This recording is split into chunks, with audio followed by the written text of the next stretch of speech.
Bonsoir, les informations pour ce lundi 29 novembre.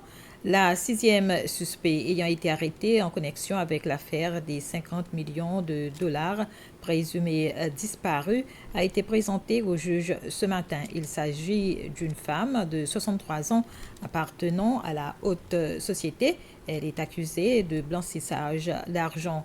Ce matin, l'avocat de la commission anticorruption a affirmé que la suspect appartient à ce qu'il appelle une entreprise criminelle regroupant plusieurs personnes associées dans les transactions relatives à la somme de 50 millions de dollars. Pour sa part, l'avocat de la suspect a insisté qu'il n'y a aucune preuve qui justifie que sa cliente a été directement ou indirectement liée à cette affaire. Mais le juge en chef, Ronnie Govinden, a décidé cet après-midi de son maintien en détention provisoire jusqu'au 10 décembre. Les 6 suspects inculpés pour l'importation et trafic de plus de 140 kg de drogue, y compris pour trafic humain, ont été présentés encore cet après-midi et le tribunal a ordonné à nouveau le maintien en détention provisoire des 5 premiers accusés. Le 6e accusé, le dernier interpellé, a bénéficié d'une relaxe pure et simple. Les 5 accusés seront présentés au juge le 10 décembre à 14 heures. Vous vous rappelez que dans ce cas, le crime de trafic humain concernait Andy Bistoke, un habitant d'Ansopin qui avait été porté disparu et qui vient de retourner aux Seychelles il y a quelques jours. De nouvelles mesures vont être prises pour endiguer la recrudescence des cas de COVID-19.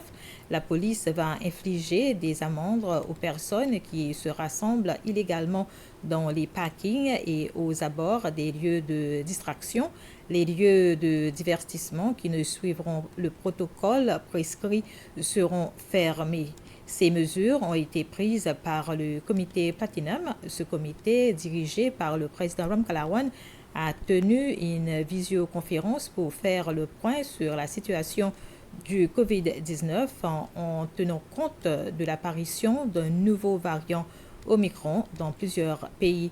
Le comité a décidé qu'à partir du 1er décembre, les commerces d'alimentation et de boissons resteront ouverts jusqu'à 20h et jusqu'à 21h à l'approche de Noël. Le comité a également annoncé l'arrivage le mois prochain de 40 000 doses de vaccin Pfizer. Début ce matin, 5 jours de formation à l'hôtel de Savoy et Spa à Beauvallon, organisé conjointement avec le Commonwealth dans le cadre des 16 jours de lutte contre les violences liées au genre. Ceux-ci doivent permettre aux participants de mieux évaluer l'impact économique et social de ces violences. Datant de 2016, la dernière étude menée sur cette question avait prouvé que les violences contre les femmes coûtaient le pays près de 5% de son PIB annuel en raison des coûts de soins et enquêtes judiciaires, mais surtout de l'impact sur les vies et la productivité des victimes. La plus grosse partie du budget 2020 a été allouée au service de la santé.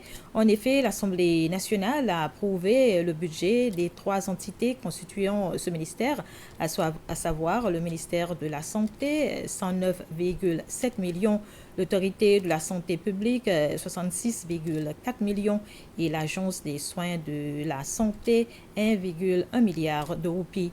Plus de la moitié du budget du ministère de la Santé, 55 millions de roupies, vont être alloués au programme de prévention des soins et de réhabilitation de l'addiction aux drogues. Le budget du ministère de la Santé couvre également les dépenses de l'Institut de la Santé, NIHSS.